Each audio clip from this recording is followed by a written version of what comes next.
الحمد لله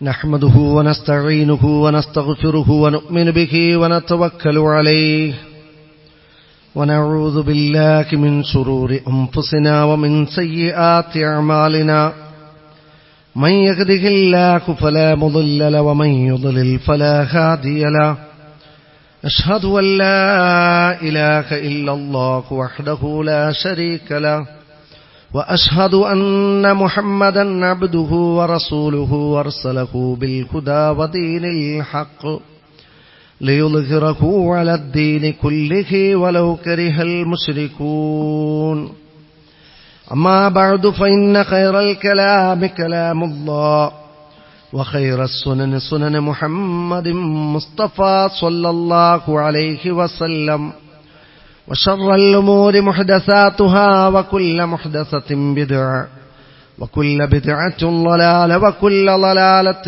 في النار أعوذ بالله السميع العليم من الشيطان الرجيم يا أيها الذين آمنوا اتقوا الله حق تقاته ولا تموتن إلا وأنتم مسلمون بسم الله الرحمن الرحيم يا أيها الذين آمنوا اركعوا واسجدوا واعبدوا ربكم وافعلوا الخير لعلكم تفلحون സ്നേഹമുള്ള സത്യവിശ്വാസികളെ, വിശ്വാസിനികളെ, സഹോദരീ സഹോദരന്മാരെ, സർവശക്തനായ അള്ളാഹുവിന്റെ വിധിവിലക്കുകളും നിയമനിർദ്ദേശങ്ങളും ജീവിതത്തിന്റെ എല്ലാ രംഗങ്ങളിലും അനുഷ്ഠിച്ചും പാലിച്ചും ഓരോ കാലടിയും മുന്നോട്ട് വെക്കണമെന്ന് ആമുഖമായി ഓർമ്മപ്പെടുത്തുകയാണ്, വസിയത്ത് ചെയ്യുകയാണ്. സർവശക്തനായ അള്ളാഹു അവന്റെ വിധിവിലക്കുകളെ യഥാവിധി അനുസരിച്ചും പാലിച്ചും ജീവിക്കുന്ന നല്ലവരിൽ നമ്മെ എല്ലാവരെയും ഉൾപ്പെടുത്തി അനുഗ്രഹിക്കുമാറാവട്ടെ. ജീവിതം രാവും പകലുമായി തീർന്നുകൊണ്ടിരിക്കുകയാണ്. നമുക്കിനിയും ഏറെ ദൂരം സഞ്ചരിക്കാനുണ്ട്. യാത്രാപാഥേയമായി മരണാനന്തര ജീവിതത്തിലേക്ക് കരുതി വെക്കേണ്ടത് തഖ്വയുള്ള ജീവിതമാണ്. താൻ നേടിയ സൽക്കർമ്മങ്ങളൊക്കെ തനിക്ക് സ്വർഗപ്രവേശനത്തിന് പര്യാപ്തമാണ് എന്ന് സ്വയം സായുജ്യമടയുന്നതിന് പകരം ഞാനൊന്നും നേടിയിട്ടില്ല എന്ന സംഘർഷവും പിരിമുറുക്കവുമായിരുന്നു പൂർവസൂരികളെ വേട്ടയാടിയിരുന്നത് എന്ന് നമുക്ക് കാണാൻ സാധിക്കും. ഒരു വിശ്വാസിയെ സംബന്ധിച്ചിടത്തോളം സ്വർഗപ്രവേശനത്തിന് വേണ്ടത് വിശ്വാസത്തോടുകൂടിയുള്ള സൽക്കർമ്മങ്ങളാണ്. പ്രവാചക തിരുമേനി സ്വല്ലല്ലാഹു അലൈഹി വസല്ലം പറയുന്ന ഒരു തിരുമൊഴിയിൽ നമുക്കിങ്ങനെ കാണാം: ലൗ അന്ന റജുലൻ യജുറു അലാ വജ്ഹിഹി മിൻ യൗമി വുലിദ ഇലാ യൗമി യമൂത് ഹരിമ ഫി മർദാത്തില്ലാഹി അസ്സ വജല്ല ലഹഖറഹു യൗമൽ ഖിയാമ. ഒരു മനുഷ്യൻ ജനിച്ച അന്നു മുതൽ മരണം തൊണ്ടക്കുഴിയിലെത്തി മരിക്കുന്നത് വരെ തന്റെ മൂക്കിലിഴഞ്ഞും മുട്ടിലിഴഞ്ഞും സൽക്കർമ്മങ്ങൾ ചെയ്താലും ശരി, അയാളുടെ പ്രയത്നം പരലോകത്തിൽ എത്തിച്ചേരുമ്പോൾ വളരെ നിസ്സാരമായി അയാൾക്ക് അനുഭവപ്പെടും എന്നതാണ്. ഇസ്രായേലി ജനതയിൽപ്പെട്ട ഒരു മനുഷ്യൻ പർവ്വത സമാനം സൽക്കർമ്മങ്ങളുമായി പരലോകത്തിലേക്ക് എത്തുന്ന രംഗം നബി സല്ലല്ലാഹു അലൈഹി വസല്ലം പറയുകയുണ്ടായി. അള്ളാഹു പറഞ്ഞു, ആ മനുഷ്യന് എന്റെ കാരുണ്യപ്രകാരം, എന്റെ കാരുണ്യം കൊണ്ട് സ്വർഗം നൽകൂ. പ്രവാചകരെ, പർവ്വത സമാനം സൽക്കർമ്മങ്ങൾ പോരെ ഒരാൾക്ക് സ്വർഗത്തിലെത്താൻ? പിന്നെ പടച്ച റബ്ബിന്റെ കാരുണ്യം കൊണ്ട് സ്വർഗം കിട്ടുന്നു എന്ന് പറയാനുള്ള കാരണമെന്താണ്? ആ മനുഷ്യന് നൽകപ്പെട്ട 2 കണ്ണ് ഒരു തുലാസിലും, ബാക്കി അയാൾ ചെയ്തു കൂട്ടിയ ഒരു പുരുഷായുസ്സുകൊണ്ട് നേടിയ മുഴുവൻ സൽക്കർമ്മങ്ങളും മറ്റൊരു തുലാസിലും വെച്ചാലും ശരി, അയാളുടെ സൽക്കർമ്മങ്ങൾ ആ 2 കണ്ണുകൾക്കുള്ള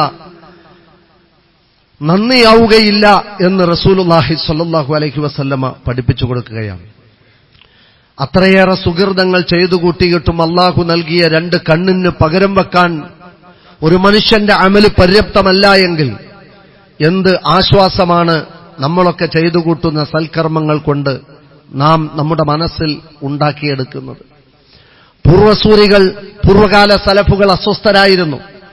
ഒരു പുരുഷായുസ് മുഴുവൻ ജനസേവനത്തിനു വേണ്ടി ഒഴിഞ്ഞുവെച്ചിട്ട് പോലും ഞങ്ങളുടെ പാരത്രിക ജീവിതം എന്താകുമെന്ന അസ്വസ്ഥതയായിരുന്നു അവരെ വേട്ടയാടിയിരുന്നത്.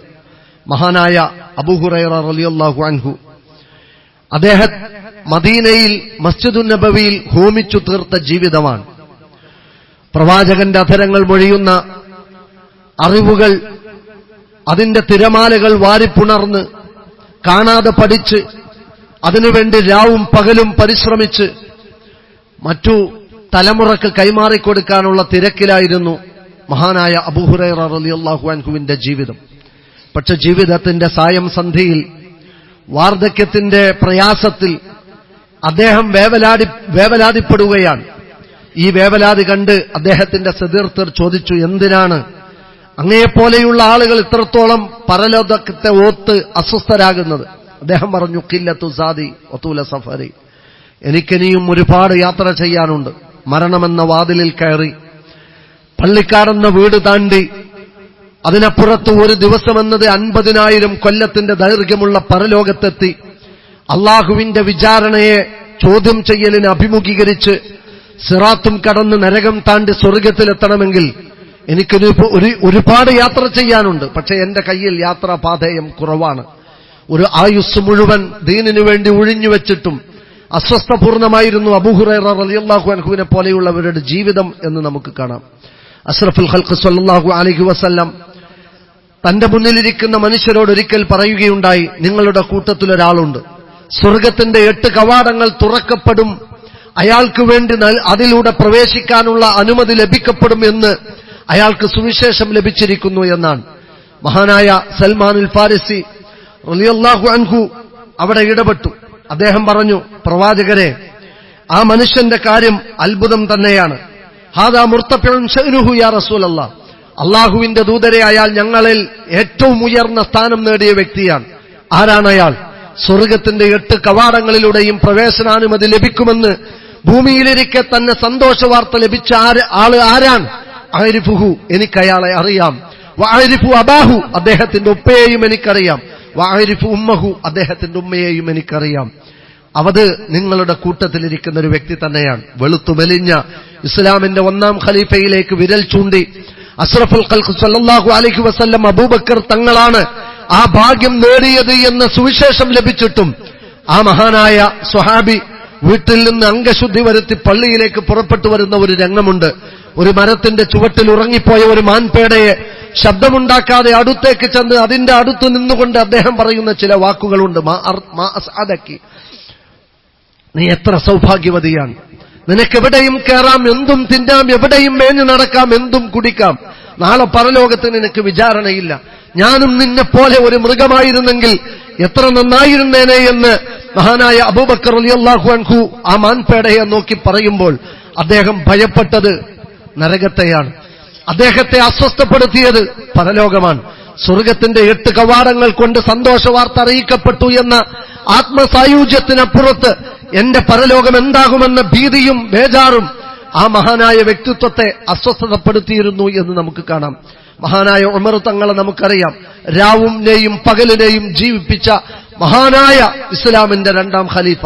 എന്തിനാണ് ഇത്രത്തോളം ക്ഷീണിച്ച് ഉറക്കമിളച്ച് അങ്ങ് അധ്വാനിക്കുന്നത് എന്ന് ചോദിച്ചപ്പോൾ, പകൽ ഞാൻ ഉറങ്ങിപ്പോയാൽ എന്റെ പ്രജകളുടെ കാര്യം ആര് നോക്കും, രാത്രി ഞാൻ ഉറങ്ങിപ്പോയാൽ എന്റെ കാര്യവും എന്റെ പരലോകവും ആര് നോക്കും എന്ന അസ്വസ്ഥതയായിരുന്നു ഉറങ്ങാത്ത രാവുകൾ മഹാനായ ഉമർ റളിയല്ലാഹു അൻഹുവിന്റെ ജീവിതത്തിൽ ഉണ്ടാക്കിയത്. ആ സ്വഹാബിയെക്കുറിച്ചാണ് റസൂലുള്ളാഹി സ്വല്ലല്ലാഹു അലൈഹി വസല്ലം പറഞ്ഞത്, ഉമറെ, സ്വർഗത്തിൽ ഞാനൊരു കൊട്ടാരം കണ്ടു, ഒരു മാണിക്ക കൊട്ടാരം. ആ കൊട്ടാരത്തിന്റെ ഉടമസ്ഥൻ താങ്കളായത് ഉമറെ. ഞാൻ ആ കൊട്ടാരത്തിൽ അങ്ങയുടെ അനുവാദമില്ലാതെ പ്രവേശിക്കുന്നതിന് ഇഷ്ടപ്പെടാത്തത് കൊണ്ട് ഞാൻ കയറിയില്ല എന്ന് പറയുകയുണ്ടായി. ആ സ്വഹാബി ഈ സന്തോഷ വാർത്ത കേട്ടതിന് ശേഷമാണ് അദ്ദേഹത്തിന്റെ ജീവിതം കൂടുതൽ അസ്വസ്ഥമായത്. അദ്ദേഹം കുത്തുകൊണ്ട് അദ്ദേഹത്തിന്റെ വൻകുടലിൽ നിന്ന് കഴിക്കുന്ന ഭക്ഷണ വസ്തു പുറത്തേക്ക് ചാടുമാറ് മാരകമായ മുറിവേറ്റ് മരണശയ്യയിൽ കിടക്കുന്ന ഒരു രംഗമുണ്ട്. ഇബ്നു ഉമർ റളിയല്ലാഹു അൻഹുവിന്റെ മടിയിൽ തലവെച്ച് കിടക്കുമ്പോ അദ്ദേഹം തന്റെ മകനോട് പറഞ്ഞു, പൊന്നുമോനെ, എന്റെ ഈ കവിൾത്തടവും മുഖവും എടുത്ത് നീ മണ്ണിലേക്ക് ചേർത്ത് വെക്ക്. ദയനീയമായ എന്റെ അവസ്ഥ കണ്ട് എന്റെ റബ്ബ് എന്നോട് കരുണ കാണിച്ചെങ്കിലോ എന്നതാണ് അദ്ദേഹം അവിടെ പറയുകയുണ്ടായത്. മരിക്കുന്ന ശയ്യയിൽ പോലും അള്ളാഹുവിന്റെ കരുണക്കും ദയക്കും വേണ്ടി യാചിക്കുന്ന മനസ്സായിരുന്നു അവരെയൊക്കെ നയിച്ചിരുന്നത് എന്ന് നമുക്ക് കാണാം. അതേപോലെ ഉസ്മാൻ ഇബ്നു അഫ്ഫാൻ റളിയല്ലാഹു അൻഹു ജൂതന്മാർ മുസ്ലിമീങ്ങൾക്ക് വെള്ളം കൊടുക്കാൻ പാടില്ല എന്ന് പറഞ്ഞു ഉപരോധിച്ച് റൂമാ കിണർ വിരോധിച്ചപ്പോൾ റസൂൽ സല്ലല്ലാഹു അലൈഹി വസല്ലം പറഞ്ഞു, വലിയ മോഹവില കൊടുത്ത് ആരാണ് ഈ കിണർ മുസ്ലിമീങ്ങൾക്ക് വാങ്ങി ദാനം ചെയ്യുക? ഉസ്മാൻ റളിയല്ലാഹു അൻഹു 20,000 ദിർഹം എടുത്തു കൊടുത്തിട്ട് അത് അദ്ദേഹം മുസ്ലിമീങ്ങൾക്ക് വേണ്ടി അത് വാങ്ങി നൽകുകയാണ്. അവിടെ വെച്ച് അദ്ദേഹം പറഞ്ഞൊരു വാക്കുണ്ട്, ഉസ്മാനിനോ ഉസ്മാനിന്റെ കുടുംബത്തിനോ മക്കൾക്കോ ഈ കിണറിൽ യാതൊരു ക്രെഡിബിലിറ്റിയുമില്ല, പ്രത്യേകിച്ചൊരു പരിഗണനയുമില്ല, ഇതിന്റെ ക്രയവിക്രയ അധികാരവുമില്ല, ഇത് മുസ്ലിമീങ്ങൾക്ക് വേണ്ടി വഖഫ് ചെയ്യുന്നു എന്ന് പറഞ്ഞ് അദ്ദേഹം അത് വലിയ വില കൊടുത്ത് തന്റെ വലിയ ഒരു സമ്പാദ്യം ചിലവഴിച്ച് മുസ്ലിമീങ്ങൾക്ക് വേണ്ടി വിട്ടുകൊടുക്കുമ്പോൾ അവരൊക്കെ ചെയ്യുന്ന ത്യാഗപരിശ്രമങ്ങൾ എങ്ങനെയൊക്കെയാണ്.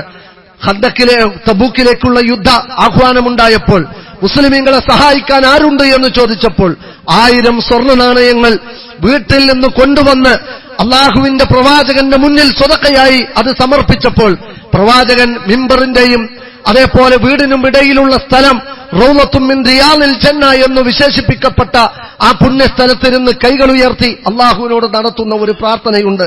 അള്ളാഹുവേ, അല്ലാഹുമ്മ അർള അൻഹു, നിന്റെ തൃപ്തി എന്റെ ഉസ്മാനിന് നീ ചൊരിയണമേ അല്ലാഹ്. സുമ്മർഫഉ മിന്നി റാളിയ, അദ്ദേഹം എന്നിൽ നിന്ന് എന്റെ തൃപ്തി സമ്പാദിച്ചിരിക്കുന്നു. അതുകൊണ്ട് ഒരു പ്രിയപ്പെട്ട അനുയായി എന്നുള്ള നിലക്ക്, ഞാൻ പറഞ്ഞതനുസരിച്ചു എന്നുള്ള നിലക്ക്, ഇസ്ലാമിനെ സഹായിക്കേണ്ട സന്നിഗ്ധ ഘട്ടത്തിൽ സഹായിച്ചു എന്നുള്ള നിലക്ക് അദ്ദേഹത്തോട് നീ തൃപ്തിപ്പെടണേ എന്ന് പ്രാർത്ഥിക്കുമാറ് ധന്യമായിരുന്നു ഉസ്മാൻ റളിയല്ലാഹു അൻഹുവിന്റെ ദീനിനു വേണ്ടിയിട്ടുള്ള സമർപ്പണം. മഹാനായ ഇബ്നു മസ്ഊദ് റളിയല്ലാഹു അൻഹു അറാഖിന്റെ വൃക്ഷത്തിൽ കയറി അതിൽ നിന്നൊരു കൊമ്പൊടിച്ചുകൊണ്ടിരിക്കെ കാറ്റടിച്ചപ്പോൾ വൃക്ഷത്തോടൊപ്പം, ദുർബലമായ വൃക്ഷത്തോടൊപ്പം അദ്ദേഹവും ആടുകയുണ്ടായി. കാറ്റടിച്ച് അദ്ദേഹത്തിന്റെ കാൽപാദങ്ങൾ, അത് കാലിന്റെ ഭാഗം വെളിപ്പെട്ടു. സ്വഹാബികൾ ആ കാല് കണ്ട് ചിരിച്ചുപോയി. ശോഷിച്ച് മെലിഞ്ഞ കമ്പ് പോലെയുള്ള ദുർബലനായ ഒരു സ്വഹാബി അദ്ദേഹത്തിനെ നോക്കി ചിരിക്കുന്നത് കണ്ടപ്പോൾ റസൂൽ സല്ലല്ലാഹു അലൈഹി വസല്ലം ചോദിച്ചു, ലിമ തളഹഖൂൻ, എന്തിനാണ് നിങ്ങൾ ചിരിക്കുന്നത്? പ്രവാചകരെ, ഇബ്നു മസ്ഊദിന്റെ കാല് കണ്ടിട്ട് ചിരിച്ചു പോയതാണ്. റസൂൽ സല്ലല്ലാഹു അലൈഹി വസല്ലം പറഞ്ഞു, വല്ലദീ നഫ്സി ബിയദിഹി ലഹുമ അസ്ഖലു ഫിൽ മീസാൻ മിൻ ഉഹദ്, ഉഹദ് പർവതത്തെക്കാൾ ഇബ്നു മസ്ഊദിന്റെ കാലുകൾക്ക് നാളെ പരലോകത്ത് ഭാരമുണ്ട് എന്നതാണ്. മെലിഞ്ഞു ശോഷിച്ച ആ കാലുകളെ നോക്കി പർവ്വത സമാനം കനമുള്ള സുഹൃതമാണ് ആ മെലിഞ്ഞൊട്ടിയ കാല് എന്ന് പ്രവാചക തിരുമേനി സ്വല്ലല്ലാഹു അലൈഹി വസല്ലം പറയാനുള്ള കാരണം എന്താണ്? അദ്ദേഹത്തിന്റെ ദീനിനു വേണ്ടിയിട്ടുള്ള ജീവിതമാണ്, ഓട്ടമാണ്, അധ്വാനമാണ്. ഖുർആനിലെ ആശയവിവർത്തനം ജനങ്ങൾക്ക് പറഞ്ഞുകൊടുത്ത് അതിന്റെ തഫ്സീർ നിർവഹിച്ച് സ്തുത്യർഹമായ സേവനം നിർവഹിച്ച് രാവുകളെയും പകലുകളെയും മുന്നോട്ട് കൊണ്ടുപോയ മഹാനായ ആ സ്വഹാബി സമൂഹ ശ്രേണിയിൽ വളരെ നിസ്സാരക്കാരനായിരിക്കാം. അദ്ദേഹത്തിന്റെ ജീവിതത്തിൽ നമുക്ക് കാണാം, അദ്ദേഹത്തിന്റെ വീട്ടിൽ പട്ടിണിയായിട്ട് സ്വയം തൊഴിലിനിറങ്ങിപ്പോയ അദ്ദേഹത്തിന്റെ ഇണയെക്കുറിച്ച്. അത്രത്തോളം ദാരിദ്ര്യത്തിന്റെ പടുകുഴിയിൽ ആപതിച്ചപ്പോഴും രാവും പകലും ദീനിനു വേണ്ടി സമർപ്പിച്ചതിന്റെ കനമാണ് മെലിഞ്ഞു ശോഷിച്ച ആ കാലുകൾക്കുള്ളത് എന്ന് റസൂൽ സല്ലല്ലാഹു അലൈഹി വസല്ലം പറയുകയാണ്. എന്തുകൊണ്ട്? അത് ദീനിനു വേണ്ടിയിട്ടുള്ള സമർപ്പിച്ച ജീവിതമാണ്. നമുക്കും ചില കാലുകളുണ്ട്, മനോഹരമായ കാലുകൾ, പക്ഷേ ആ കാലുകൾക്ക് യാതൊരു വിലയും കൽപ്പിക്കുകയില്ല എന്ന് പരിശുദ്ധ ഖുർആൻ തന്നെ എടുത്തു പറഞ്ഞിട്ടുണ്ട്. ഇതാ, നിങ്ങളിൽ ചിലരുടെ കാലുകളുണ്ട്, ലാ നുഖീമു ലഹും യൗമൽ ഖിയാമത്തി വസ്ന, ഒരു കനവും ഒരു വിലയും കൽപ്പിക്കപ്പെടാത്ത കാലുകൾ. ഒരു പക്ഷേ അവർക്കൊരു നല്ല ജീവിതം കിട്ടിയിട്ടുണ്ടാവും, മാർബിളിന്റെയും സിമന്റിന്റെയും കടപ്പയുടെയും കൊട്ടാരം അവർക്കുണ്ടാവും, ശീതീകരിച്ച മുറിയും കറങ്ങുന്ന കസേരയും 10,000-കണക്കിന് ലക്ഷക്കണക്കിന് നോട്ടുകെട്ടുകളും അവരുടെ അക്കൗണ്ടിൽ ഉണ്ടാകും. അവർ സഞ്ചരിക്കുന്ന വാഹനം അതിനൂതനമായ വാഹനങ്ങളായിരിക്കും. പക്ഷേ നാളെ പരലോകത്ത് ഒരു കനത്തിനും അർഹതയില്ലാത്ത ഈ പണച്ചാക്കുകൾ ദീനിന് ഒരു ഉപകാരവും ചെയ്തില്ല എന്നതാണ് അവരെ ഇത്രത്തോളം അധപ്പതനത്തിലേക്ക് തള്ളിയത് എന്ന് പരിശുദ്ധ ഖുർആൻ എടുത്തു പറയുന്നുണ്ട്. ഞാൻ ഓർമ്മപ്പെടുത്തുന്നത്, അള്ളാഹു തന്ന സൗകര്യങ്ങളും നമ്മുടെ ശാരീരികമായ ശേഷികളും പടച്ച റബ്ബിന്റെ ദീനിനു വേണ്ടി സമർപ്പിക്കുന്നിടത്താണ് നമ്മുടെ പർവ്വത സമാനമായ കനമുള്ള അമലുകൾ സ്വരുക്കൂട്ടാൻ സാധിക്കുന്നത് എന്ന തിരിച്ചറിവ് നമുക്കുണ്ടാവണം. ഉഹുദ് രണവീഥിയിൽ വെച്ച് അഷ്റഫുൽ ഖൽഖ് മരണപ്പെട്ടു എന്ന വാർത്ത വരുന്നു. ആ വാർത്ത കേട്ട് സ്ത്രീ രത്നങ്ങൾ ഞെട്ടിപ്പോയി. അവർ തങ്ങളുടെ ഭർത്താക്കന്മാരെ പഴിച്ചു. ഞങ്ങളുടെ പ്രിയപ്പെട്ട പ്രവാചകനെ സംരക്ഷിക്കാൻ കഴിയാത്തവർ ഭീരുക്കളാണ് എന്ന് അവർക്ക് പറയേണ്ടി വന്നു. കയ്യിൽ കിട്ടിയതെല്ലാം എടുത്ത് രണവീഥിയിലേക്ക് ഓടുകയാണ് സ്ത്രീകൾ. ആ കൂട്ടത്തിൽ ഒരാളുണ്ടായിരുന്നു, ഉമ്മു അമ്മാറ. കയ്യിൽ അവർ എടുത്തത് തുണി കഷ്ണങ്ങളോ അവർക്ക് വെച്ച് കെട്ടാനുള്ള പരുത്തിയോ മരുന്നോ ആയിരുന്നില്ല. അവരുടെ കൈകളിലുള്ള ഒരു വാളെടുത്ത് രണവീഥിയിലേക്ക് ഓടുകയാണ്. അഷ്റഫുൽ ഖൽഖിനെ കണ്ടെത്തുകയാണ്. അങ്ങോട്ടും ഇങ്ങോട്ടും ചിതറിയോടി പ്രവാചകന് നേരെ വരുന്ന അമ്പുകളും അവിടെ വരുന്ന കുന്തങ്ങളും സ്വന്തം നെഞ്ചുകൊണ്ട് ഏറ്റുവാങ്ങി യുദ്ധാനന്തരം റസൂലുള്ളാഹി സ്വല്ലല്ലാഹു അലൈഹി വസല്ലമ ഉമ്മു അമാറയെ അനുസ്മരിക്കുന്നുണ്ട്. ഫൽതംതു യമീനൻ വശിമാല, എന്റെ വലതു ഭാഗത്തേക്ക് ഞാൻ നോക്കി, എന്റെ ഇടതു ഭാഗത്തേക്ക് ഞാൻ നോക്കി.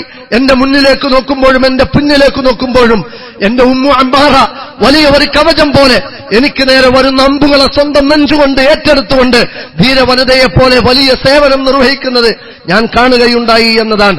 ഇത്രയേറെ സ്വന്തം ജീവിതം കളഞ്ഞുപോലും ഇസ്ലാമിന്റെയും പ്രവാചകന്റെയും സംരക്ഷണത്തിനു വേണ്ടി ഓടിക്കുതിച്ച പടയോട്ടം നടത്തിയ ആ മഹാ വ്യക്തിത്വങ്ങളെ അഭിമുഖീകരിച്ചുകൊണ്ടും അവരെ അഭിസംബോധന ചെയ്തുകൊണ്ടുമാണ് റസൂലുള്ള പറഞ്ഞത്, ഖാരിബു വസദ്ദിദു വഅമലു, നിങ്ങൾ പടച്ച റബ്ബിലേക്ക് അടുക്കുവിൻ. ഇബാദത്തുകൾ കൊണ്ട്, സുന്നത്ത് നമസ്കാരങ്ങൾ കൊണ്ട്, ഫർള് നമസ്കാരങ്ങൾ കൊണ്ട്, സുന്നത്ത് നോമ്പുകൾ കൊണ്ട്, പ്രബോധന പ്രവർത്തനങ്ങൾ കൊണ്ട്, ത്യാഗ പരിശ്രമങ്ങൾ കൊണ്ട്, വഅമലു, നിങ്ങൾ സുകൃതങ്ങൾ ചെയ്യുവിൻ, സദ്ദിദു, നേരിനു വേണ്ടി നിലകൊള്ളുവിൻ എന്ന് റസൂൽ സല്ലല്ലാഹു അലൈഹി വസല്ലമ അവരോടാണ് ആഹ്വാനം ചെയ്തത്. ഒരായുസ് മുഴുവൻ ദീനിനു വേണ്ടി സമർപ്പിച്ചിട്ടും വീണ്ടും വീണ്ടും സുകൃതങ്ങൾ ചെയ്യാനുള്ള പ്രേരണയാണ് നമുക്കവിടെ കാണാൻ സാധിക്കുന്നത്. അഷ്റഫുൽ ഖൽഖും കൂട്ടരും യുദ്ധം കഴിഞ്ഞ് മടങ്ങി വരുന്ന ഒരു രംഗം ചരിത്രത്തിൽ കാണാം. ആ യാത്രാമധ്യേ വെള്ളം കണ്ടെടുത്ത് അവർ തമ്പടിക്കുകയാണ്. അവരിൽ ചിലർ ഉറങ്ങിപ്പോയിട്ടുണ്ട്, തളർന്നു പോയിട്ടുണ്ട്. മറ്റു ചിലർ യുദ്ധത്തിലേറ്റ മുറിവുകൾ വെച്ചുകെട്ടുകയാണ്. വേറെ ചിലർ യുദ്ധത്തിന്റെ സാഹസികമായ നിമിഷങ്ങളെ പങ്കുവെക്കുകയാണ്.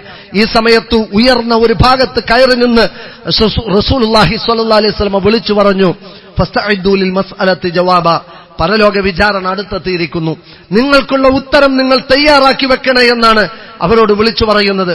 ഒടിഞ്ഞു തൂങ്ങിയ കൈകൾ, അവരുടെ ദേഹത്ത് ഏറ്റ മുറിവുകൾ, മാരകമായ മുറിവുകൾ, പ്രയാസപ്പെട്ട പലരും മരണപ്പെട്ടതിന്റെ അങ്ങേയറ്റത്തെ അസ്വസ്ഥതയും ടെൻഷനും പിരിമുറുക്കവും പേറിയ ഒരു ജനസമുച്ചയത്തോടാണ് അദ്ദേഹം വിളിച്ചു പറയുന്നത്, ആഖിറത്തിനു വേണ്ടി വിചാരണയ്ക്ക് മുമ്പ് നിങ്ങൾ ഒരുങ്ങിക്കൊള്ളൂ എന്ന്. ഫമാ ജവാബുഹാ യാ റസൂലല്ലാഹ്, നിർദ്ദയം ആ പ്രവാചക തിരുമേനിയുടെ മുന്നിൽ ആ സ്വഹാബത്തിന്റെ ഒരു അങ്ങേയറ്റത്തെ ദാക്ഷിണ്യത്തോടു കൂടിയുള്ള ഒരു ചോദ്യം, ഫമാ ജവാബുഹാ യാ റസൂലല്ലാഹ്, ഇനി ഞങ്ങൾ എന്താണ് ഒരുക്കി വെക്കേണ്ടത്? പ്രിയപ്പെട്ട പലരും മരിച്ചതിന്റെ വേദനയിൽ കഴിഞ്ഞുകൂടുന്നവർ, ആഴത്തിൽ ശരീരത്തോടൊപ്പം മനസ്സിന് മുറിവേറ്റവർ, അവരോട് റസൂലുള്ള പറയാണ്, അഅ്മാലുൽ ബിർ, ഒരുപാട് സുകൃതങ്ങൾ ചെയ്തോ, കിട്ടുന്ന അവസരങ്ങളൊക്കെ സൽക്കർമ്മങ്ങൾ ചെയ്തോ. പരിശുദ്ധ ഖുർആനിന്റെ ആഹ്വാനവും അതുതന്നെയാണ്. അല്ലാഹു പറഞ്ഞു, യാ അയ്യുഹല്ലദീന ആമനു റുക്കഉ, ഏയ് സത്യവിശ്വാസികളെ, നിങ്ങളുടെ ജീവിതത്തിൽ ഒരുപാട് റുക്കൂഅുകളെ വർദ്ധിപ്പിച്ചു. വസ്ജുദു, ഒരുപാട് സുജൂദ് നിങ്ങൾ ചെയ്യുവിൻ. അതോടൊപ്പം വഅബ്ദു റബ്ബക്കും, നിങ്ങളുടെ റബ്ബിന് വേണ്ടി ധാരാളക്കണക്കിന് ഇബാദത്ത് ചെയ്യുവിൻ. വഫഅലുൽ ഖൈറ, സുകൃതങ്ങൾ കൊണ്ട് ആയുസ്സിനെ ധന്യമാക്കുവിൻ. ലഅല്ലക്കും തുഫ്ലിഹൂൻ, നിങ്ങൾ വിജയിക്കാൻ വേണ്ടിയാണ് എന്നാണ്. നൂറുകണക്കിന് വീടുകളുണ്ട് ഈ പള്ളിയുടെ പരിസരത്ത്. ഹയ്യ അലൽ സ്വലാത്ത് ഹയ്യ അലൽ ഫലാഹ് എന്ന വിളിയാളം കേട്ടാലും പോലും ഫർള് നമസ്കാരങ്ങൾക്ക് പോലും എഴുന്നേറ്റു വരാൻ കഴിയാത്ത വിധത്തിൽ നമ്മളൊക്കെ അശ്രദ്ധമായ ലോകത്ത് തളച്ചിടപ്പെട്ടിട്ടുണ്ടെങ്കിൽ എന്ത് സ്വർഗസായുജ്യവും സന്തോഷവുമാണ് നമ്മളെ നയിക്കേണ്ടത്. ഒരു ആയുസ് മുഴുവൻ ദീനിനു വേണ്ടി ഒഴിഞ്ഞു വെച്ചിട്ടും ശരീരം മുഴുവൻ സമർപ്പിച്ചിട്ടും നാളെ അള്ളാഹുവിന്റെ കോടതിയിൽ എന്താകുമെന്ന അസ്വസ്ഥതയായിരുന്നു പൂർവ്വസൂരികളെ കരയിപ്പിച്ചത്. അതുകൊണ്ട് സഹോദരങ്ങളെ, നമുക്കൊരു ജീവിതം നൽകപ്പെട്ടിട്ടുണ്ട്. നാം ഈ ലോകം കഴിഞ്ഞു പോവാനുള്ളത് മരണമെന്ന ആ യാഥാർത്ഥ്യത്തിനപ്പുറത്തുള്ള പരലോകത്തിലേക്കാണ്. ജനനം മരണം എന്ന പ്രതിഭാസത്തിനിടയിൽ നൽകപ്പെട്ട ഈ പരീക്ഷണത്തിന്റെ ലോകം സുഹൃതങ്ങൾ കൊണ്ട് ധന്യമാക്കാൻ നമുക്ക് സാധിക്കേണ്ടതുണ്ട്. ഇവിടുത്തെ സെലിബ്രൈറ്റുകളും ഇവിടുത്തെ ഭൗതിക പ്രമത്തത മൂത്തവരും കാണിച്ചു കൂട്ടുന്ന തോന്നിവാസങ്ങളിലും അവർ വാഗ്ദാനം ചെയ്യുന്ന താൽക്കാലിക സുഖാസ്വാദനങ്ങളുടെ വരട്ടുവാദങ്ങളിലും ഒരു ജീവിതത്തെ അധർമ്മത്തിൽ തളച്ചിടുന്നതിനു പകരം ധർമ്മത്തിലേക്ക് വഴി നടക്കാൻ, സത്യത്തിലേക്ക് വഴി നടക്കാൻ, സുഹൃതങ്ങളിലേക്ക് വഴി നടക്കാൻ നമുക്ക് സാധിക്കണം. അല്ലാഹു സുബ്ഹാനഹു വ തആല നമ്മുടെയൊക്കെ ജീവിതം സുഹൃതങ്ങൾ കൊണ്ട് ധന്യമാക്കാൻ അനുഗ്രഹിക്കുമാറാവട്ടെ.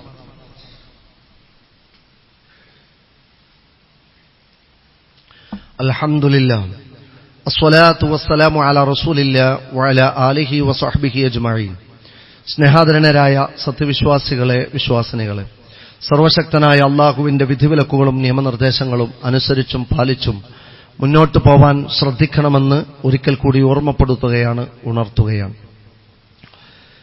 ഇന്ത്യ എന്ന നമ്മുടെ രാജ്യത്തിന്റെ സ്വസ്ഥത കെടുത്തുന്ന നിലക്കുള്ള അക്രമങ്ങൾ പല കോണുകളിൽ നിന്നും ഉണ്ടായിക്കൊണ്ടിരിക്കുകയാണ്.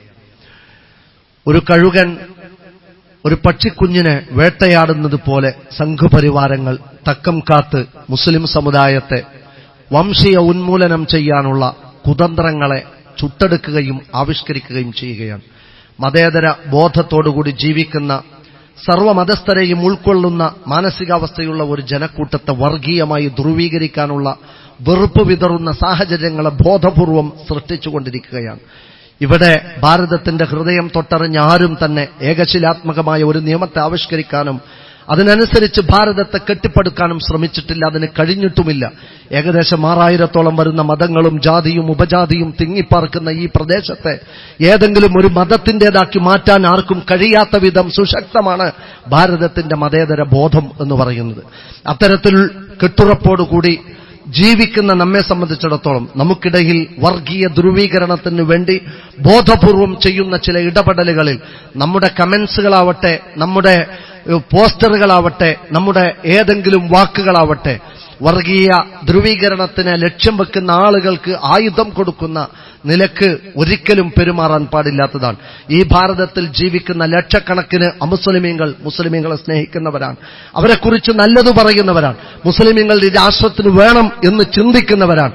അവരെ കൂടി ശത്രുപാളയത്തിലേക്ക് തള്ളിക്കൊടുക്കുന്ന രീതിയിൽ സാമുദായികമായി മാത്രം ഞങ്ങൾ ഇതിനെ കൈകാര്യം ചെയ്തുകൊള്ളാം എന്ന് പറയുന്ന തരത്തിലുള്ള വർഗീയ ധ്രുവീകരണ പ്രവർത്തനങ്ങൾ നമ്മുടെ ഭാഗത്ത് നിന്നുണ്ടാവാൻ പാടില്ല. റസൂലുള്ളാഹി സ്വല്ലല്ലാഹു അലൈഹി വസല്ലം പറഞ്ഞു, ലൈസ മിന്നാ മൻ ദആ ഇലൽ അസബിയ്യ, വർഗീയതയിലേക്ക് ക്ഷണിക്കുന്നവൻ മുസ്ലിമീങ്ങളുടെ കൂട്ടത്തിൽപ്പെട്ടവനല്ല. വർഗീയതയ്ക്ക് വേണ്ടി വാദിക്കുന്നവൻ മുസ്ലിമീങ്ങളുടെ കൂട്ടത്തിൽപ്പെട്ടവനല്ല. വർഗീയതയ്ക്ക് വേണ്ടി ഒരാളെ കൊല്ലുന്നവൻ മുസ്ലിമീങ്ങളുടെ കൂട്ടത്തിൽപ്പെട്ടവനല്ല. അതുകൊണ്ട് തന്നെ അത്തരം വർഗീയമായ ലഹളകൾ, സംഘർഷങ്ങൾ ഉണ്ടാക്കുന്നതിന്റെ ഇരകളായി അതിന് ചൂട്ടുപിടിക്കുന്നവരായി അതിന്റെ കോടാലികളായി മാറുന്നതിന് മുസ്ലിം സമുദായം കരുതിയിരിക്കേണ്ടതുണ്ട് എന്നാണ് നമുക്ക് ഓർമ്മപ്പെടുത്താനുള്ളത്. ഏത് ഏകചക്രാധിപതികളും ഏത് ഫാഷിസ്റ്റുകളും 15 വർഷം താണ്ടിയിട്ടില്ല എന്നത് ലോകത്തിന്റെ ചരിത്രമാണ്. അവിടെ സ്വന്തം ജനത തന്നെ തിരിഞ്ഞു നിന്ന് കൊല്ലാൻ വരുന്നു എന്ന തിരിച്ചറിവ് അറിയുന്നിടത്താണ് ഈ പറയുന്ന ഹിറ്റ്ലറെ പോലെയുള്ള ആളുകളുടെ പതനങ്ങൾ ഉണ്ടായിട്ടുള്ളത് എന്നത് ചരിത്രമാണ്. അതുകൊണ്ട് മനുഷ്യർക്കിടയിൽ ബോധപൂർവം വെറുപ്പ് വിതറാൻ ശ്രമിക്കുന്നവർ പാഠം പഠിക്കാതെ ലോകത്ത് നിന്ന് വിട പറഞ്ഞിട്ടില്ല എന്നത് ചരിത്രമാണെങ്കിൽ ചരിത്രത്തിൽ നിന്ന് പാഠം ഉൾക്കൊണ്ടുകൊണ്ട് ഒരു സമൂഹം ഈ സമൂഹത്തിന്റെ ശാന്തിയും സമാധാനവും ലക്ഷ്യം വെച്ച് മുന്നോട്ടു പോവാനുള്ള പരിശ്രമങ്ങളിലാണ് ഏർപ്പെടേണ്ടത് എന്ന് ഏത് വൈകാരികതകളെ ആളിക്കത്തുമ്പോഴും അവിടെ സംയമനം പാലിക്കാൻ ഒരു വിശ്വാസിയെ സംബന്ധിച്ചിടത്തോളം കഴിയണമെന്നതാണ് നമുക്ക് പറയാനുള്ളത്. മരണപ്പെട്ടവരുടെ വിഷയത്തിൽ നമുക്ക് അനുശോചിക്കേണ്ടി വരുന്നു. മരണപ്പെട്ടവരുടെ കുടുംബത്തിന്റെ ദുഃഖത്തിൽ നാം എല്ലാവരും പങ്കുചേരുന്നു. ഇത്തരത്തിലുള്ള സംഭവ വികാസങ്ങൾ ഇവിടെ നടക്കാതിരിക്കട്ടെ എന്ന് നമുക്ക് പ്രാർത്ഥിക്കാം. പക്ഷേ ഇതിന്റെ പിറകിലൊക്കെയുള്ള ചതിപ്രയോഗങ്ങൾ, ഇതിന്റെ പിറകിലുള്ള അജണ്ടകളെ തിരിച്ചറിയാൻ മാത്രം ഉത്ബുദ്ധരായിരിക്കണം ഏതൊരു സാഹചര്യത്തിലും, പ്രത്യേകിച്ച് മുസ്ലിമീങ്ങൾ എന്ന് ഓർമ്മപ്പെടുത്തുകയാണ്. അല്ലാഹു സുബ്ഹാനഹു വ തആല അള്ളാഹുവിന്റെ പ്രവാചകൻ ഒരിക്കൽ പറയുകയുണ്ടായി, ഹലക്കൽ മുത്തനത്തിഊൻ, ഹലക്കൽ മുത്തനത്തിഊൻ, തീവ്രവാദികൾ നശിക്കട്ടെ എന്നാണ്. തീവ്രവാദികൾ നശിക്കട്ടെ എന്നാണ്. അഷ്റഫുൽ ഖൽഖിന്റെ പ്രാർത്ഥന വീണ പ്രവർത്തനമാണ് ഒരു സമൂഹത്തിന്റെ സ്വസ്ഥത കെടുത്തുന്ന രീതിയിലുള്ള ഏതെങ്കിലും അക്രമ പ്രവർത്തനങ്ങൾ എന്ന് റസൂൽ സല്ലല്ലാഹു അലൈഹി വസല്ലം പഠിപ്പിച്ചിട്ടുണ്ട്. അതുകൊണ്ട് തന്നെ ജയ് ശ്രീറാം ജയ് ഹനുമാൻ എന്ന് വിളിച്ച് നിരാലംബരായ സ്ത്രീകളെ നടുറോട്ടിലിട്ട് ബലാത്സംഗം ചെയ്ത് കൊല്ലുന്നവരും, അതേപോലെ തന്നെ സാമ്രാജ്യത്വം കുമ്പസരിച്ച് കുരിശും കയ്യിലേന്തി വേദാന്തം ഓതുന്നവരും, ആ തരത്തിൽ സാമ്രാജ്യത്വത്തിനു വേണ്ടി ശ്രമിക്കുന്നവരും, തക്ബീർ ധ്വനികൾ മുഴക്കിക്കൊണ്ട് നിരപരാധികൾ സ്വൈര വ്യാപാരത്തിൽ ഏർപ്പെടുന്ന വ്യാപാരങ്ങളെ കേന്ദ്രങ്ങളെ ചുടലക്കളങ്ങളാക്കി മാറ്റുന്നവരും, പാവപ്പെട്ട ജനങ്ങൾ സ്വൈര ജീവിതം നയിക്കുന്നിടത്ത് വച്ച് വെടിയുതിർക്കുന്നവരും, അവരവരുടെ മതത്തിന്റെ ആശയങ്ങളെ വിഷലിപ്തമാക്കി ഒരു രാജ്യത്തിന്റെ സ്വസ്ഥത കെടുത്തുകയാണ് ചെയ്യുന്നത് എന്ന തിരിച്ചറിവ് തീർച്ചയായും നമുക്കുണ്ടായിരിക്കേണ്ടതുണ്ട്. ശാന്തി പുലരാൻ, സമാധാനം പുലരാൻ പരിശ്രമിക്കണം. ഇവിടെ യുദ്ധം പൊട്ടിപ്പുറപ്പെട്ടു കഴിഞ്ഞാൽ പിന്നെ ഇവിടെ പൂമ്പാറ്റകൾ പറക്കുകയില്ല, ഇവിടെ ചിത്രശലഭങ്ങൾ പറക്കുകയില്ല, ഇവിടെ സ്കൂളുകൾ തുറക്കുകയില്ല, ഇവിടെ പൂക്കൾ വിരിയുകയില്ല, ഇവിടെ പട്ടികൾ കുരക്കും, ഇവിടെ കഴുകന്മാർ അവരുടെ തക്കം പാർത്തിരിക്കും, ജനങ്ങൾക്ക് അസ്വസ്ഥതയായിരിക്കും. അത് ഒരു മതവിഭാഗവും അതിൽ നിന്ന് സുരക്ഷിതരല്ല. അതുകൊണ്ട് ഒരു കലാപം പൊട്ടിപ്പുറപ്പെടാത്ത വിധത്തിൽ ശാന്തിയും സമാധാനവും നമ്മളുടെ തൂലികയിലും നമ്മളുടെ ഈ സോഷ്യൽ മീഡിയയുടെ ഉപയോഗത്തിലും നാം ഉറപ്പുവരുത്തണമെന്നതാണ് നമുക്ക് ഓർമ്മപ്പെടുത്താനുള്ളത്. ഈ രാജ്യത്തിന്റെ നിർഭയമുള്ള സാമൂഹിക അന്തരീക്ഷത്തിന് വേണ്ടി നമുക്ക് പ്രാർത്ഥിക്കുകയും പ്രവർത്തിക്കുകയും ചെയ്യണം. റബ്ബ് സുബ്ഹാനഹു വ തആല ശാന്തസുന്ദരമായി പടച്ച റബ്ബിന്റെ മുമ്പിൽ നിർഭയമായി സുജൂദ് ചെയ്യുന്ന ഒരു മണ്ണ് എന്നും നമുക്ക് നിലനിർത്തി അനുഗ്രഹിക്കുമാറാവട്ടെ. റഹ്മാനായ റബ്ബേ, ഞങ്ങളുടെ ഭാഗത്ത് നിന്ന് വന്നു പോകുന്ന തെറ്റുകുറ്റങ്ങളെ ഞങ്ങളോട് പൊറുക്കണമേ അല്ലാ. ഞങ്ങളുടെ വീഴ്ചകളെ ഞങ്ങളോട് ക്ഷമിക്കണമേ അല്ലാ. അല്ലാഹുവേ, അറിഞ്ഞും അറിയാതെയും വന്നു പോകുന്ന അനവധി നിരവധി തെറ്റുകൾ ചെറുതും വലുതുമായി വന്നു പോയിട്ടുണ്ട്. ഞങ്ങളോട് മാപ്പാക്കണമേ റഹ്മാനെ. പടച്ചവനെ, ഞങ്ങളുടെ ശിഷ്ടജീവിതം സുഹൃതങ്ങൾ കൊണ്ട് ധന്യമാക്കാൻ ഞങ്ങൾക്ക് നീ തൗഫീഖ് നൽകി അനുഗ്രഹിക്കണമേ അല്ലാ. 5 നേരവും നമസ്കരിക്കുന്ന, നോമ്പെടുക്കുന്ന, പരിശുദ്ധ ഖുർആൻ പഠിക്കുന്ന, അല്ലാഹുവിന്റെ ദീന് പ്രബോധനം ചെയ്യുന്ന ഒരു നല്ല മനസ്സ് ഞങ്ങൾക്ക് എന്നും എപ്പോഴും പ്രദാനം ചെയ്യണമേ അല്ലാ. സഹജീവികളെ സ്നേഹിച്ച് സഹജീവികൾക്ക് നന്മ ചെയ്ത് സുഹൃതത്തിന്റെ കനം കൂട്ടുന്ന നല്ല വിശ്വാസികളിൽ ഞങ്ങളെ നീ ഉൾപ്പെടുത്തി അനുഗ്രഹിക്കണമേ അല്ലാ.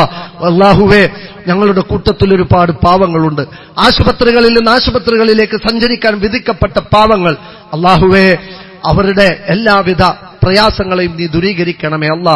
മഹാമാരിയിൽ നിന്നും മാറാ രോഗങ്ങളിൽ നിന്നും ഞങ്ങളെ രക്ഷിക്കണമേ അല്ലാ. പടച്ചവനെ, സാമ്പത്തിക പരാധീനതകൾ കൊണ്ട് പ്രയാസപ്പെടുന്നവരും കടം കൊണ്ട് വീർപ്പുമുട്ടുന്നവരും ഞങ്ങളുടെ കൂട്ടത്തിലുണ്ട്. നിന്റെ കാരുണ്യത്തിന്റെ നോട്ടം ഞങ്ങൾക്ക് നേരെ നോക്കണമേ റഹ്മാനെ. ഞങ്ങളുടെ പ്രയാസങ്ങളിൽ നിന്ന് ഞങ്ങളെ രക്ഷിക്കണമേ അല്ലാ. അല്ലാഹുവേ, ഞങ്ങളിൽ നിന്ന് മരണപ്പെട്ടവർ ഇന്ന് പള്ളിക്കാട്ടിലാണ്, ബർസഖിന്റെ വീട്ടിലാണ്. പടച്ചവനെ, അവർക്ക് നീ പൊരുത്തപ്പെട്ടു കൊടുക്കണമേ അല്ലാ. അവരുടെ എല്ലാ തെറ്റുകുറ്റങ്ങളും അവർക്ക് നീ മാപ്പാക്കി കൊടുക്കണമേ റഹ്മാനെ. അവരെയും ഞങ്ങളെയും നീ നിന്റെ ജന്നാത്തുൽ ഫിർദൗസിൽ ഒരുമിച്ച് കൂട്ടണമേ റഹ്മാനെ. പടച്ചവനെ, ഫലസ്തീൻ അടക്കം ലോകത്തിന്റെ മുക്കുമൂലകളിൽ മുസ്ലിമീങ്ങളായതിന്റെ പേരിൽ മാത്രം ഉപദ്രവിക്കപ്പെടുന്ന ഒരുപാട് പാവങ്ങളുണ്ട്. അവർക്ക് നിന്റെ ആകാശ ലോകത്തു നിന്നുള്ള സഹായം ഇറക്കണമേ അല്ലാ. അവർക്ക് നിർഭയത്വമുള്ള ഒരു ജീവിതം പ്രദാനം ചെയ്യണമേ അല്ലാ. അവരെ ഉപദ്രവിക്കുന്നവരെ നീ അടക്കി നിർത്തണമേ അല്ലാ. അവരുടെ കുതന്ത്രങ്ങളെ നീ പരാജയപ്പെടുത്തണമേ അല്ലാ. അവർ തൊടുത്തുവിടുന്ന ആയുധങ്ങൾ അവരിലേക്ക് തന്നെ നീ തിരിച്ചയക്കണമേ അല്ലാ. ഞങ്ങളുടെ നാട്ടിൽ നിർഭയത്വമുള്ള ഒരു മണ്ണ്, സ്വാതന്ത്ര്യമുള്ള ഒരു മണ്ണ് നീ പ്രദാനം ചെയ്യണം റഹ്മാനെ. അല്ലാഹുവേ, ഞങ്ങളുടെ കുഞ്ഞുങ്ങൾക്ക്, അടുത്ത തലമുറക്ക് നിർഭയമായി ജീവിക്കാനുള്ള ഒരു സാമൂഹിക അന്തരീക്ഷം പ്രദാനം ചെയ്യണമേ അല്ലാ. ഒരു വിഭാഗം സ്വർഗത്തിലേക്കും മറ്റൊരു വിഭാഗം നരകത്തിലേക്കും പോകുമ്പോൾ സ്വർഗപൂങ്കാവനത്തിലേക്ക് പോകുന്നവരുടെ കൂട്ടത്തിൽ ഞങ്ങളെയും ഞങ്ങളുടെ കുഞ്ഞുമക്കളെയും കൂട്ടുകുടുംബത്തെയും മാതാപിതാക്കളെയും ഭാര്യ സന്താനങ്ങളെയും ആദർശ ബന്ധുക്കളെയും ഉൾപ്പെടുത്തി അനുഗ്രഹിക്കണമേ അല്ലാ. കത്തിയാളുന്ന നരകത്തിൽ നിന്ന് രക്ഷപ്പെടുത്തണമേ അല്ലാ. ഞങ്ങൾ ചെയ്യുന്ന സുഹൃതങ്ങൾക്ക് അർഹമായ പ്രതിഫലം നൽകി അനുഗ്രഹിക്കണമേ അല്ലാ. അല്ലാഹുമ്മ ഗ്ഫിർ ലിൽ മുഅ്മിനീന വൽ മുഅ്മിനാത്ത് വൽ മുസ്ലിമീന വൽ മുസ്ലിമാത്ത് അൽ അഹ്യാഇ മിൻകും വൽ അംവാത്ത്. റബ്ബനാ തഖബ്ബൽ മിന്നാ ദുആനാ ഇന്നക അൻതസ് സമീഉൽ അലീം വതുബ് അലൈനാ ഇന്നക അൻതത് തവ്വാബുർ റഹീം. റബ്ബനാ ആതിനാ ഫിദ് ദുനിയാ ഹസന വഫിൽ ആഖിറതി ഹസനത വഖിനാ അദാബൻ നാർ. ആമീൻ ആമീൻ ബിറഹ്മതിക യാ അർഹമർ റഹീമീൻ.